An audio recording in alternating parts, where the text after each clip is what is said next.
ஓம் ஆதிசக்தி நீலாம்பரி நாராயணி நமஸ்துதி நமஸ்துதி. இந்த யூடியூப் சேனலில் காமினி, மோகினி, ரோஹிணி சொல்லிட்டோம், 3 பேரை சொன்னோம். இப்போ ராகினி 4வது வந்திருக்கா. இந்த ராகினி என்பது என்னன்னு கேட்டீங்கன்னா, சிவபெருமான் இதை ஏன் அமைச்சாருன்னா, இந்த பூமி சரத்தில் பண்டிதர், யோகிதர், சாமியார்கள், இப்படி பல தெய்வத்துடைய சிறப்பு உடையவங்கள்லாம் ஒன்றா சேர்ந்து ஒரு தெய்வீக சபையில் வாங்க, நம்ம சிவபெருமான் கோயிலில் இன்னைக்கு ஒரு நடன கச்சேரி வைக்கிறாங்க. இது அப்பே ஆதி காலத்து வச்சுருக்காங்க. அங்கே ரோஹிணின்ற ஒரு பெண்மணி வந்து ஆடுறா. அங்கே அந்த காட்சியை பார்க்கலாம். நல்ல தெய்வ கலையாக இருக்கும். சிவபெருமான் வந்து ஆடுற மாதிரியே இருக்குங்க. அப்படியா? ஆமாம். இப்போ நீங்கள் சாயங்காலம் போகும்போது என்னையும் கூப்பிடுங்க, நான் வரேன்.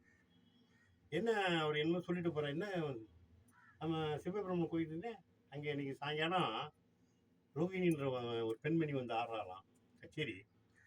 நல்ல சிவபெருமான் வந்து ஆடுற மாதிரியே இருக்குமா அவர் சொல்லிட்டு போகிறார். ஆனாலும் பார்க்கணுமே, வாங்க போகலாம் அப்படின்ற ஒரு கூட்டம். அந்த காலத்துலேயே அப்போல்லாம் வந்து நடனம் தெரியாது, தெய்வத்துடைய சிறப்பு தெரியாது. எல்லாம் அவங்கவுங்க உட்காந்துருப்பாங்க, பட்டையும் விபதியும் அடிச்சுக்கிட்டு உட்காந்துருப்பாங்க, என்ன இன்னிசுன்னு. ஆனால் எப்பவும் சொல்கிறேன் பாருங்க, ஒரு இசைன்னா இறைவனுக்கு இப்போ நான் பாட ஒரு எந்த இசையும் கிடையாது, மனசரத்தினுடைய இசை தான்.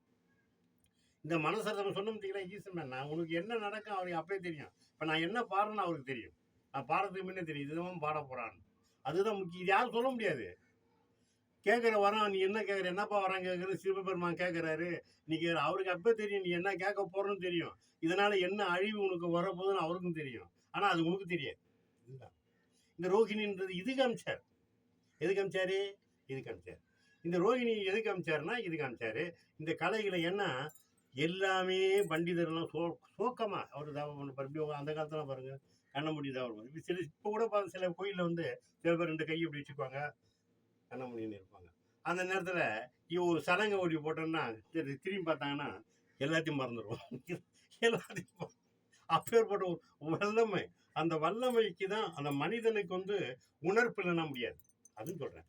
உணர்ப்பு, உணர்ச்சி இதெல்லாம் இருக்கணும். அப்போ தான் அந்த உடம்பு ஒரு ஆரோக்கியமாக இருக்கும். இது சும்மா நான் இதை சொல்ல முடியாது, அம்மா சொல்ல முடியாது. எதுக்கு உணர்ச்சி கொடுத்துருக்கா, எதுக்கு உணர்ப்பு கொடுத்துருக்கா, இதெல்லாம் இல்லை இருந்தால் தான். அதனால தான் ஒரு கலை, நடன கலைன்னா ஒரு உணர்ப்பு இருக்கணும், உணர்ச்சி இருக்கணும், அந்த கலையை கண்டு மகிழணும், மன ஆனந்தம் கொடுக்கணும். அப்பேற்பட்ட ஒரு வல்லமை உடையவ தான் இந்த ரோஹிணி. அவருடைய சிறப்பை வந்து இந்த கலைக்கூடம் அப்படின்னா ஒரு தெய்வீக சபத்தில் அங்கே அந்த ஒரு கச்சேரி, நடன கச்சேரி வைக்கும்போது அங்கே இவ வந்து இது ஒரு மாயசனம்.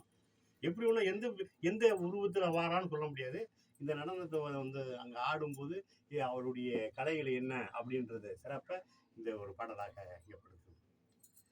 ஆடாததும் எழுந்து ஆடுமே, ஆடாததும் எழுந்து ஆடுமே, என் ஆட்டத்தை கண்டு உமையும் பேசுமே. ஆடாததும் எழுந்து ஆடுமே, என் ஆட்டத்தை கண்டு உமையும் பேசுமே. ஆடாததும் எழுந்து ஆடுமே, என் ஆட்டத்தை கண்டு உமையும் பேசுமே. என் நடனத்தை கண்டு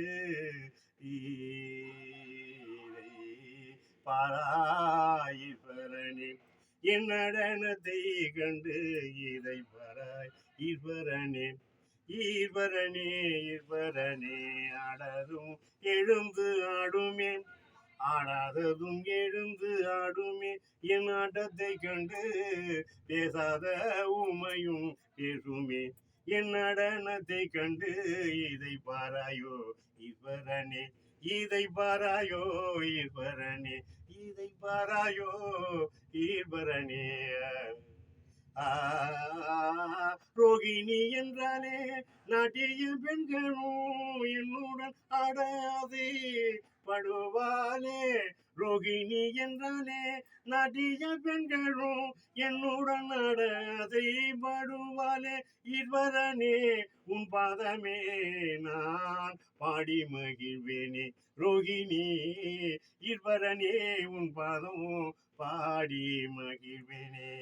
என்னுடன் அடவா ஈஸ்வரா நீ என்னுடன் அடவா ஈஸ்வரா. என்னுடன் அடவா ஈஸ்வரா என்னுடன் அடவா ஈஸ்வரா. ஆடாததும் ஆடுமே ஆடாத எழுந்தாடுமே என் ஆட்டத்தை கண்டு உமையும் பேசுமே. ஆடாததும் எழுந்தாடுமே என் ஆட்டத்தை கண்டு உமையும் பேசுமே. உமையும் பேசுமே என் நடனத்தை கண்டு. இதை பாராயோ ஈஸ்வரனே இதை பாராயோ ஈஸ்வரனே ஈஸ்வரனே ஈஸ்வரனே. அந்த கச்சேரி மேடையில் ஆடின கூட இந்த ரோகிணி ஆடினா கூட ஈஸ்வரனா தான் சொல்றா, ஈஸ்வரனா தான் தானிக்கிறா. இந்த 4 பேரும் இந்த ஈஸ்வரனுடைய சிறப்பை அங்கே ரொம்ப பிரமாதமா பாடுறா. ஆனா இவனும் வந்து அந்த அப்பவே 1000 காலத்துக்கு முன்னே பாருங்க இவனும் நிரமணமா நின்றுட்டா. ஏன்னா இந்த நிரமணமா நிற்கினாதான் உணர்ச்சிகள் எல்லாம் அப்பயே கொடுத்துட்டாங்க. இப்ப காட்டுறாங்க, உணர்ச்சி காட்டுறாங்க, நிரமணமா நிக்கிறாங்க, எதை பண்றாங்க. நான் அதை சொல்ல விரும்பல, அது உங்க பிரியம். முன்னியும் ஆதி காலத்துக்கு முன்னியும் இவங்கெல்லாம் வந்துட்டாங்க. ஆனா இவங்கெல்லாம் நெருப்பு. அதுதான் உங்களை நான் பத்தி சொல்லல. நீ நெருப்போ தண்ணி அது உங்களுடைய இருக்கும். இவங்கெல்லாம் நெருப்பு, சிவனுடைய சிறப்புல வந்தவங்க. இவனுக்கு நெருப்புன்னா ஒரு ஒரு ஒரு 1.5 வயசு குழந்தை, அதுக்கு என்ன தெரியும்? அந்த மாதிரி ஒரு குழந்தைனுடைய குணத்தை தான் இங்கே இந்த பிடிப்பு சேனலிலே இவங்களாம் ஒரு குழந்தையாக 20, 18, 16 வயசான இருந்தாலும் ஒரு குழந்தை சர்வத்தில் இறைவனுக்காக இந்த சரத்தை கொடுத்தவங்க தான் இந்த மோகினி, காமினி, மோகினி, ரோகிணி, ராகினி என்ற ஒரு 4 தேவக்கன்னிகளே கலைலோகத்தில் இருந்து அனுப்பப்பட்டது. இந்த கலைலோகத்திலிருந்து அனுப்பப்பட்ட சிவபெருமான் இவரிடம் சுற்றி கொண்டிருக்கிறார். அந்த சிவபெருமானுடைய சிறப்பை பாடி ஒரு பாடலை பாடுவோம். சிவபெருமான் பாடிக்கொண்டு அவருடைய என்ன செய்தார், அடுத்த கட்டம் என்ன, இந்த கலைக்கூடத்தில் இந்த மண் சரத்திலே என்ன ஆழ்ந்து கொண்டிருக்கிறார், அடுத்த பிறகு பார்க்கலாம். ஊந்தி ஆதிசக்தி, நீலாம்பரி, நாராயணி, ஆதிசக்தி, நீலாம்பரி, நாராயணி, நமஸ்துதே நமஸ்துதே நமஸ்துதே நமஸ்துதே. லைக் பண்ணுங்க, ஷேர் பண்ணுங்க, கமெண்ட் பண்ணுங்க, சப்ஸ்கிரைப் பண்ணுங்க.